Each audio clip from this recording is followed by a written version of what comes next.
ലോകം കണ്ട ഏറ്റവും മികച്ച മൗണ്ടനിയേഴ്സിൽ ഒരാളായ നിർമ്മൽ നിംസ് പൂർജയെ പറ്റിയുള്ളൊരു നെറ്റ്ഫ്ലിക്സ് ഡോക്യുമെൻ്ററിയാണ് 14 പീക്സ് നത്തിങ് ഈസ് ഇമ്പോസിബിൾ.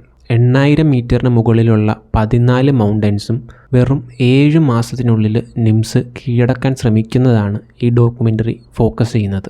ഈ ഡോക്യുമെൻ്ററി വെറും ഒരു മൗണ്ടൻ ക്ലൈംബിംഗ് സ്റ്റോറി മാത്രമല്ല, മറിച്ച് നിർമ്മൽ പൂർജ എന്ന വ്യക്തി ആരാണ്, എന്തിനാണ് അയാൾ അത്രയും വലിയൊരു സാഹസം ചെയ്യുന്നത്, ഈ കാര്യങ്ങളൊക്കെ തന്നെ ഡോക്യുമെൻ്ററി പരിശോധിക്കുന്നുണ്ട്. ഇനി ഇതിൻ്റെ കഥ പറച്ചിലേക്ക് വരുമ്പം ഓൺ മൗണ്ടൻ ഫുട്ടേജ്, പ്രശസ്ത മൗണ്ടനിയേഴ്സിൻ്റെ interview, family interviews, aerial footage, archival ദൃശ്യങ്ങൾ, ഇതെല്ലാം ചേർന്നുള്ളൊരു സ്റ്റോറി ടെല്ലിംഗ് ആണ് ഈ ഡോക്യുമെൻ്ററിയിലേത്. ഈ ഡോക്യുമെൻ്ററിയുടെ ഏറ്റവും വലിയ സ്ട്രെങ്തായി തോന്നിയത് അതിൻ്റെ വിഷ്വൽസാണ്, പ്രത്യേകിച്ച് ഏരിയൽ ഫോട്ടോഗ്രാഫി. ഹിമാലയൻ ലാൻഡ്സ്കേപ്പ്, മഞ്ഞുമൂടിയ മലനിരകൾ, extreme weather, high altitude climbing, ഇതെല്ലാം സ്ക്രീനിലേക്ക് അതിമനോഹരമായിട്ടാണ് പകർത്തിയിട്ടുള്ളത്. ടെൻഷൻ ക്രിയേറ്റ് ചെയ്യുന്ന കാര്യത്തിലും ഈ ഡോക്യുമെൻ്ററി വിജയിച്ചിട്ടുണ്ട്. ചില സീനുകൾ കാണുമ്പം ഒരു ത്രില്ലർ സിനിമ കാണുന്ന ഫീലാണ്. മലനിരകളിൽ കുടുങ്ങിപ്പോയ ഒരാളെ രക്ഷിക്കാൻ വേണ്ടി നിംസും കൂട്ടാളികളും രാത്രി തിരിച്ചു പോകുന്നൊരു സീനുണ്ട്. അതിൻ്റെയൊക്കെ എക്സിക്യൂഷൻ വളരെ നന്നായിട്ടുണ്ട്. ഈ ഡോക്യുമെൻ്ററിയുടെ ഏറ്റവും വലിയൊരു പോസിറ്റീവായി തോന്നിയത് നിംസ് പൂർജ എന്ന മനുഷ്യൻ തന്നെയാണ്. ഒരു മൗണ്ടനിയർ എന്നതിനപ്പുറം ഒരു വ്യക്തി അല്ലെങ്കിൽ ഒരു മനുഷ്യൻ എന്ന നിലയ്ക്ക് നിംസിൻ്റെ ക്യാരക്ടർ ഇഷ്ടപ്പെട്ടു. സ്വന്തം റെക്കോർഡ് അറ്റംപ്റ്റിനെ ബാധിക്കുമെന്നറിഞ്ഞിട്ടും അപകടത്തിൽ പെട്ട ഒരാളെ രക്ഷിക്കാൻ വേണ്ടി നിംസ് പോകുന്നൊരു സീനൊക്കെ ഉണ്ട്.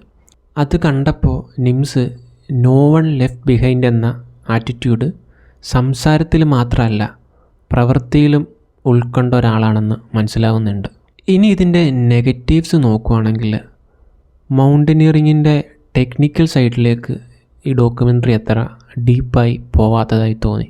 മറ്റൊരു പ്രശ്നമായിട്ട് തോന്നിയത് ഒരുപാട് കാര്യങ്ങൾ ചെറിയൊരു സമയം കൊണ്ട് ഒരുമിച്ച് പറയാൻ ശ്രമിക്കുന്നതാണ്. 14 പീക്ക്, നിംസിൻ്റെ childhood, military service, fund raising, family, അങ്ങനെ ഒരുപാട് കാര്യങ്ങൾ ഈ ഡോക്യുമെൻ്ററിയിൽ പറയുന്നുണ്ട്. ഇതിൽ ചില കാര്യങ്ങളെപ്പറ്റി ആദ്യം വളരെ ഇൻട്രസ്റ്റിംഗ് ആയി പറഞ്ഞു വെച്ചിട്ട് പിന്നെ അതിലൊരു ശ്രദ്ധ കാണിക്കാത്തതായി തോന്നി. എനിക്ക് തോന്നിയൊരു കാര്യം എന്താണെന്ന് വെച്ചാൽ, ഇത് 100 മിനിറ്റുള്ളൊരു സിനിമ എടുക്കുന്നതിന് പകരം കുറച്ച് എപ്പിസോഡുള്ളൊരു മിനി സീരീസായിട്ട് എടുത്തിരുന്നെങ്കിൽ കുറച്ചുകൂടെ നന്നായേനെ. കാരണം അത്രക്കുള്ള കണ്ടൻറ്റ് ഇതിൽ തന്നെ ഉണ്ട്. ഇപ്പോൾ ഈ ഡോക്യുമെൻ്ററി കാണുമ്പോൾ ഉള്ള സങ്കടം എന്താണെന്ന് വെച്ചാൽ, 2026 ജൂലൈയിൽ പാകിസ്ഥാനിൽ വെച്ച് നടന്ന ഒരു മൗണ്ടനിയറിങ്ങിനിടയ്ക്ക് നിംസും കൂടെയുള്ള 9 പേരും മരണപ്പെട്ടു എന്നുള്ളതാണ്. തൻ്റെ 43 വർഷത്തെ ജീവിതം കൊണ്ട് നിംസ് പൂർജ വരും തലമുറയെ തങ്ങളുടെ ആഗ്രഹങ്ങൾക്ക് പുറകെ പോകാൻ ഇൻസ്പയർ ചെയ്തുകൊണ്ടേയിരിക്കും. നേപ്പാളിലെ ഒരു സാധാരണ കുടുംബത്തിൽ ജനിച്ച നിംസ് പൂർജ എന്ന വ്യക്തിയുടെ നേട്ടങ്ങൾ മനുഷ്യരാശിക്ക് തന്നെ പ്രചോദനം നൽകുന്നതാണ്.